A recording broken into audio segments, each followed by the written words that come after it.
Whether you operate one forklift or thousands, one location or hundreds, the new My Toyota customer portal can help you optimize your operation and material handling equipment. This one-stop, free-to-use platform is designed to help you take control of your information and make smarter decisions, all at the touch of a button. Register and access your data today at my.toyotaforklift.com. That's my.toyotaforklift.com. Hey, this is Dillon, Spann, co-founder and CMO of Relai. You're listening to the New Warehouse podcast, and today's safety tip is fatigue and frustration can be fatal. So when in doubt, take a step back from your task, take 5, and think about safety. With e-commerce off the charts, many small and growing warehouses are asking, how can I get ahead when my warehouse is barely keeping up? The answer is future-ready warehouse tech from Zebra Technologies. Warehouses can simplify and upgrade all processes, from automated inventory management to hands-free picking, with Zebra's tailored, scalable mobile solutions. They're simple and intuitive. There's never been a better time to upgrade for success with Zebra. How can your warehouse get ahead? The answer's in black and white. Get the answers at zebra.com/theanswer. That's zebra.com/theanswer. Outdated and bulky, legacy scanning technology continues to drain warehouse efficiency. To keep up, warehouse operators are turning to flexible hardware solutions, like WorkHero from Rufus Labs. Utilizing WorkHero's efficiency-boosting wearable scanning technology, mobile device management, and labor management tools, warehouse managers will be able to easily access key performance metrics and improve operations. With their cutting-edge monthly subscription model, you're always provided with the latest barcode scanning wearables, productivity analytics software, on-site redundancies, and 24/7 global support. Superhumanly simple. Make your warehouse team superhuman with WorkHero. Go to www.getrufus.com to learn more and schedule your free demo. That's www.getrufus.com.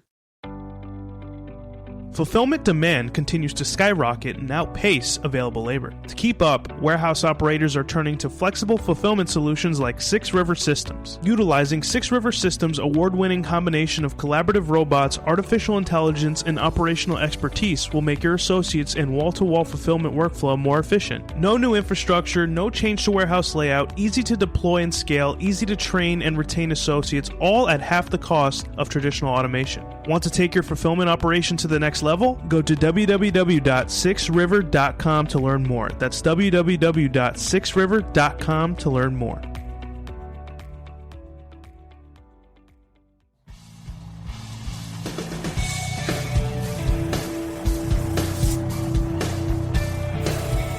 The New Warehouse podcast, hosted by Kevin Lawton, is your source for insights and ideas from the distribution, transportation, and logistics industry.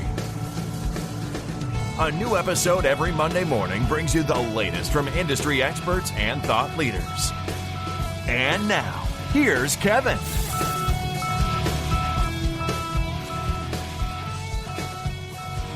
Hey, it's Kevin Lawton with the New Warehouse podcast, bringing you a new episode today. On today's episode, I am going to be joined by co-founders of Relai, Miles Mufuka Martin. He is the co-founder and CEO, and Dillon Spann, who is also co-founder and CMO. So they're going to talk to us a little bit about Relai, what it is and what it's doing for the logistics world, and kind of the last mile challenge that people are facing. They're launching in 2022, so we're going to hear what they've been up to, how they kind of came up with this idea, and what it's all about, and what it means for consumers as well as retailers going into the future. So Miles and Dillon, welcome to the show. How are you guys? Doing well. Thanks for having us. I appreciate it. Yeah, thanks. I'm excited. Yeah, no problem. Happy to have you guys on and learn about this startup you guys are doing. So Relai, it's called RELAI. So tell us a little bit about Relai. What is Relai? Relai essentially is a last mile logistics business that seeks to offer within the hour delivery. That's the most bare bones way I can explain it. Okay. All right. Very simplified. I like it. And makes sense, definitely, as we want to get product to the consumer faster and, make sure that last mile is covered. So before we kind of get into the details of it all, why don't you guys give us your background? So like Dillon, what's your background and how did you kind of get into this with Miles? How did you guys come together and come up with this idea? Right. This is an idea that goes back to probably 2019-ish. Okay. Miles and I were track and field teammates in college at Sewanee, the University of the South. I spent a summer there in 2019 training. If you know anything about Sewanee, it's in the hills in Middle Tennessee, so it's completely secluded from everything else around it. Shopping is not really a thing you can do. You can drive 45 minutes east, 45 minutes north to a larger city if you need to shop for anything.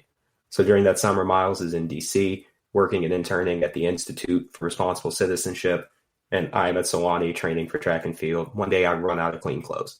Need to go to the gym, need to go get on the track, need to go to work flipping pizzas, and I don't have any clean laundry. So I get in the car and drive an hour up the road in my hot car with no AC to go buy some new shorts.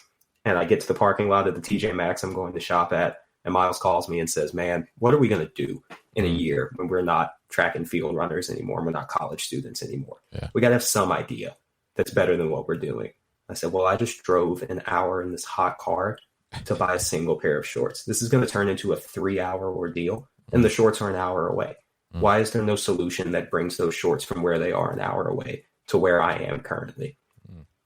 And Miles kind of thought for a second, hung up the phone, and called me back a few days later, and we started working on this idea. It's been through many different iterations since then, and what we've officially settled on is focusing on the urban core of mid-sized cities and moving non-food and beverage products within an hour.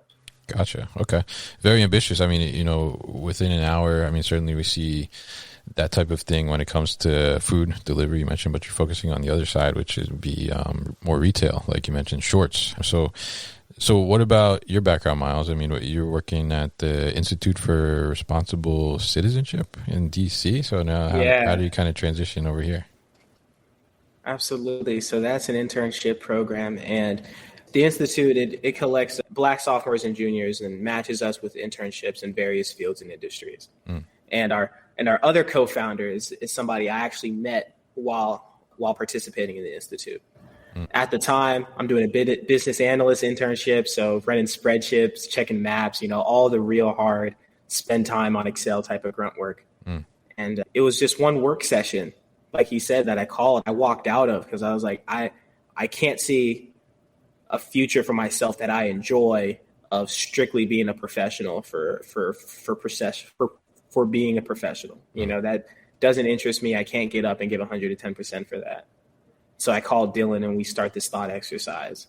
My background in college, right? I ran track and field with Dillon. We did relays together, but I was a hurdler. Okay. And I also ran a consulting company during school, focused on small businesses, under 10 team size total, and focused on writing policy and translating culture into written processes. And that's the background. That's the immediate background leading up into us having this conversation in the summer of 2019. Interesting. So I obviously know where the name came from now. Track and field, you guys were running relays, right? So it makes total sense. But I think the idea too is, it's a handoff, right, of the product essentially from what you're doing, which is just like what you're doing with the baton, right? And you're running relays. So tell us a little bit about the concept and how you're actually getting to the point where you're bringing those shorts that are an hour away closer to the consumer that actually wants them and making it more accessible for them to purchase. Yeah. Part of what this original thought process did, it just jumped us down the research rabbit hole. And so Dillon said we went through many iterations. And so we really did focus on why do people wait for things? He was telling a story and he said, if I order online, I won't get it now. Right. So we really examined and interrogated what does it mean when we wait for a product when we buy online? And in following that research question, we really did jump down and we found out, wow, all the things we buy are really close to where we already are, especially in the urban core. And so it's really that proximity that we're trying to optimize. We learned a lot of cool stats. Dillon, if you want to jump in and drop our favorite. 5 to 7 miles. Is that everything that you generally purchase is within 5 to 7 miles of you? In strange cases, you're like me and you're stuck on top of a mountain in Tennessee and it's a bit further than 5 to 7 miles to buy the things you want. But then in the urban center across the U.S., for the most part, we shop in this 5 to 7 mile circle around where we live. It shouldn't take 2 days and a membership fee for you to receive a product that's 5 to 7 miles away from you. It shouldn't take a day. Honestly, 5 to 7 miles is across town. We should be able to cover that distance in a number of hours. And if the process is optimized correctly, we can do it in one. Very interesting. So basically you're trying to optimize. What you're saying is essentially, as you order e-commerce, the product that you're ordering is probably coming out of a warehouse that's not within the 5 to 7 mile range, right? But the inventory is most likely in the 5 to 7 mile range in some type of brick and mortar or retail storefront. So you're really kind of optimizing the inventory for the retailer themselves and the company that's selling the product and making it more accessible to the customer. So how exactly, I guess, are you making that happen? Like what's the conduit in between? Is it an app that the retailer is adapting, or it's on the consumer side mostly? How is that really kind of working? Yeah, that's an excellent question. Part of this focus is a pretty robust back end. Mm-hmm. So we have a merchant-facing front end, which is more akin to your traditional inventory management system. Okay. So we have a merchant-facing front end for the people who sell stuff. We have a sprinter-facing front end for the people who deliver. Mm-hmm. And then we have a shopper-facing front end for the people who buy stuff. Gotcha. Okay. And so that coordination, all flows. And then we have our exchange zones. We said relay race, so we're going to drive this metaphor as far as we can. Mm-hmm. Is so our exchange zones, which feature parcel lockers, help facilitate the exchange between sprinters and shoppers and ultimately serve as an additional pickup location for shoppers. Got it. Interesting. So the sprinter, let's talk about the sprinter, because it's a new term I think we're throwing out here. So who is the sprinter, or what is the sprinter? The sprinter is a crowdsourced delivery person. Okay. That person's going to travel on some micro mobile means. A lot of jargon in this process because we've been working on it and rewriting all of our stuff for so long. But essentially, we want to hire a person who is working in some type of gig economy setup for themselves. Okay. Put that person to work moving products in small regimented chunks. Part of the problem with last mile fulfillment right now is that things are either all centralized and then dispersed by one actor, or there are individuals that have to go pick up things from individual locations. We don't want to do that. We want to decentralize the process and make things more widely available.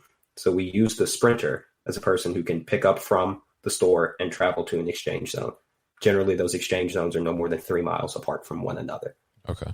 So your leg of the relay is some distance beneath 3 miles, either from the originating location where the product was sold to a parcel locker to parcel locker to end user. Gotcha. And with the flexibility of the model, people can pick up from parcel lockers, people can pick up from their home, have things delivered to their office. So the sprinter has a really short one-directional job of grab this, take it here, and now you can move on to the next task.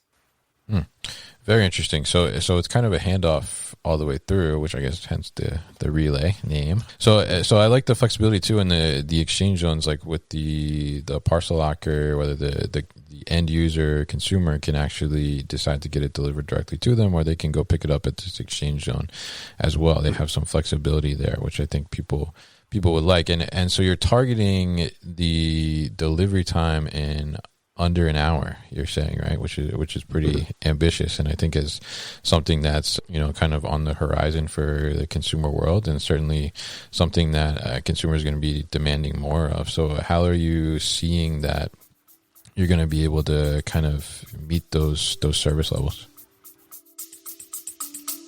We'll be back after a quick break.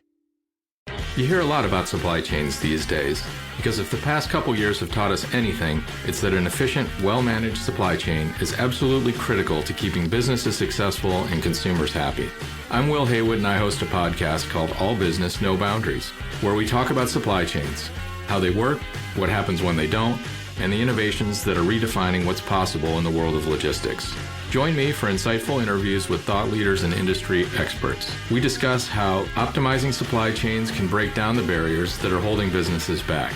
That's All Business, No Boundaries by DHL Supply Chain. Listen and subscribe wherever you get your podcasts.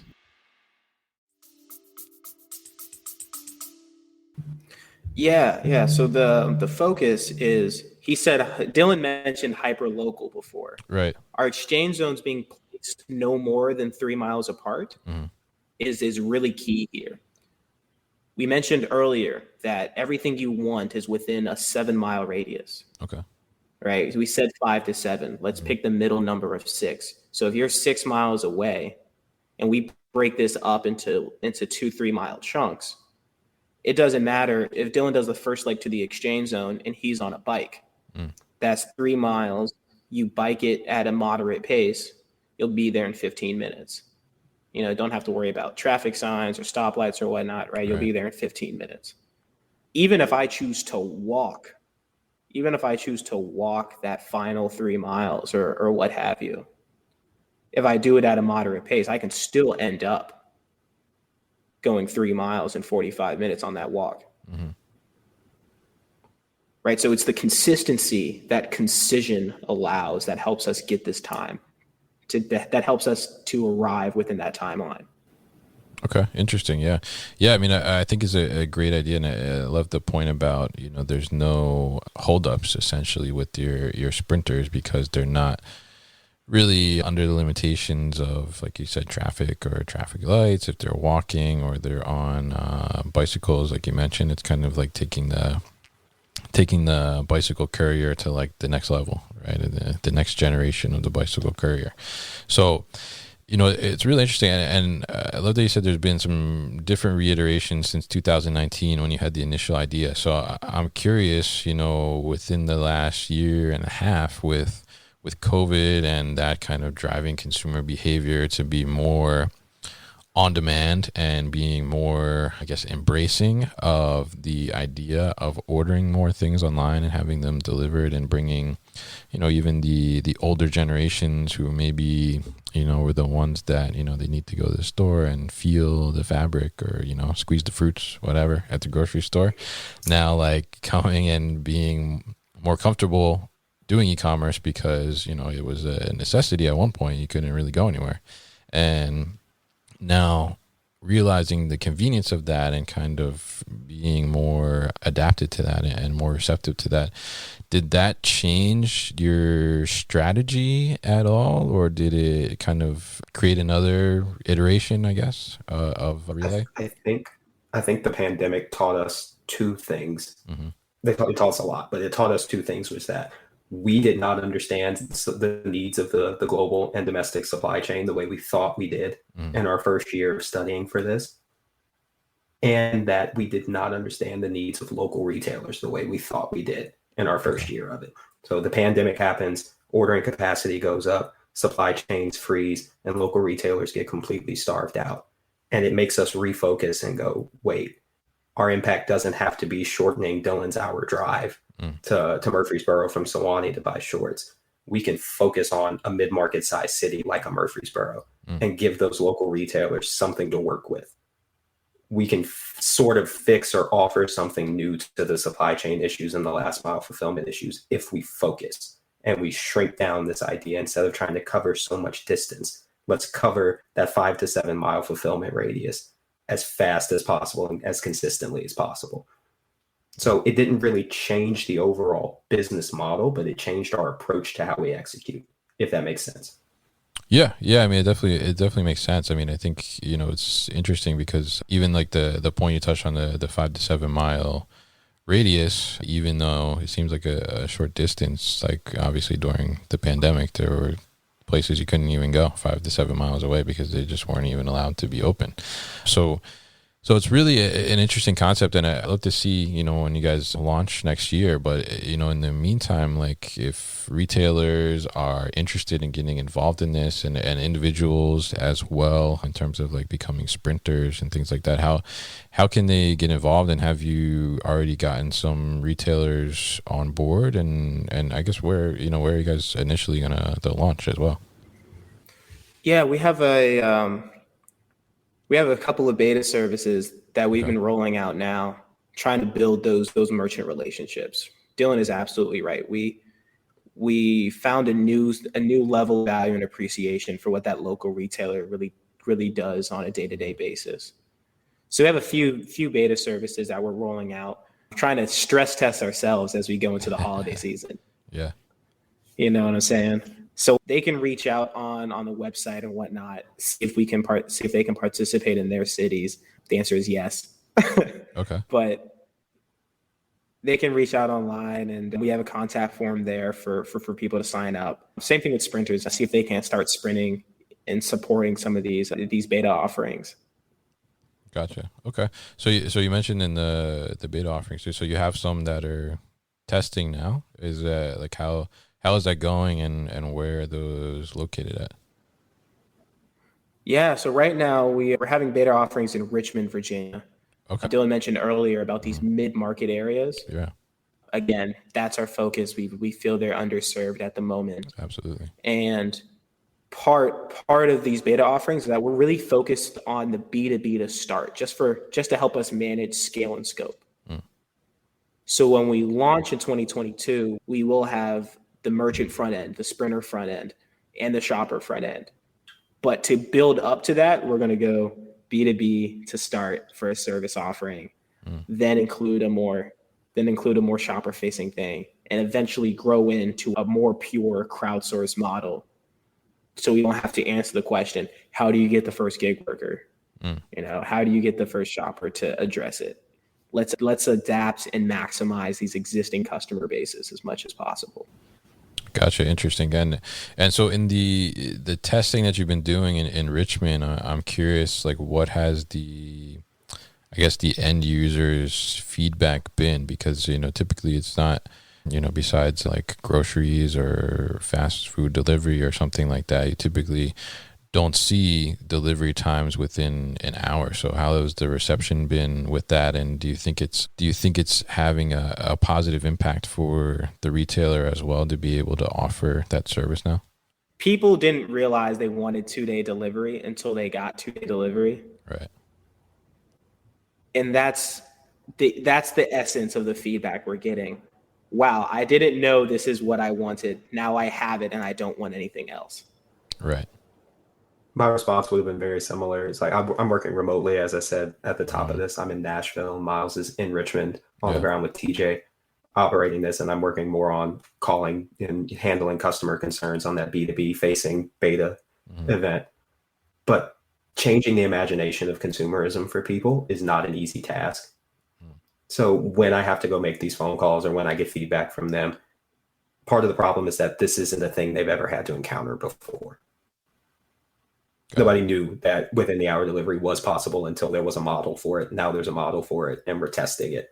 So it's this really strange line we're towing of this is a new thing. So people are responding to it. Yeah. And they're responding well and responding positively. But nobody really knows what the future of it looks like. Right. As Miles said, nobody knew they wanted 2-day delivery until they had it. Nobody knew they wanted within the hour delivery because it didn't exist. Yeah. And now it's just beginning to exist. So the feedback is not iffy, but it's not as concrete and as firm as I would have imagined it to be, but it's good. Okay. All right.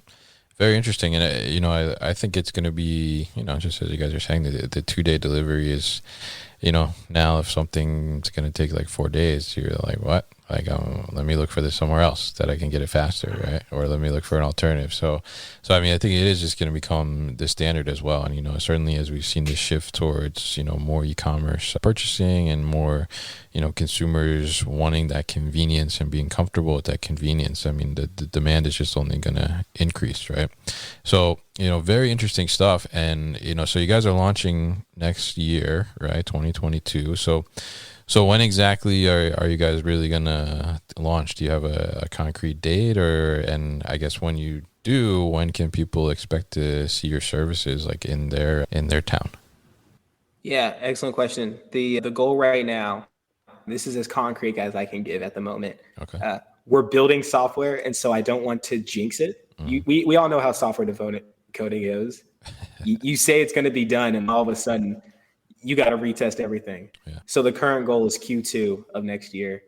Okay. All right. Sounds good. Yeah. And that'll be launching in certain areas or just wherever? Or? Certain areas. More or less, we'll probably have a dual city launch. So Richmond, where we offer the beta services, and then Nashville, so Dillon doesn't feel like he's working remote anymore. You got to show him some love. Yeah, gotcha. All right, very cool stuff, guys. I'm really interested to see how it kind of takes off and what the reception is. I mean, I think this kind of, quick delivery and ability to provide this level of convenience to the consumer, and not only just to the consumer, but also support the local businesses, as you guys were mentioning, in providing an additional service and feature that help them kind of market themselves more to the average consumer and get people more interested potentially by being able to utilize the less than hour delivery. I think is a great thing that you guys are doing. So very excited to see how it goes for you guys and how the launch goes and everything like that. So what is your website and how can people find out more information about Relai? Yeah. Website is www.relai.us. Any contact information, any contact forms, or any more information about the beta events, how you can get a beta event in your city, or just personally reaching out to one of us because we're accessible people. All of that can be found on the website. All right, great. And we'll put all that information on thenewwarehouse.com as well. So Miles and Dillon, thank you so much for joining me on the show today. You've been listening to the New Warehouse Podcast with Kevin Lawton. Subscribe and check us out online at thenewwarehouse.com.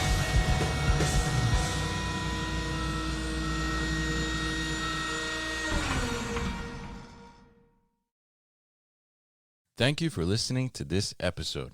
If you want more content from the New Warehouse, check out our new video series called All Hands on LinkedIn. Just search for the New Warehouse on LinkedIn and follow along.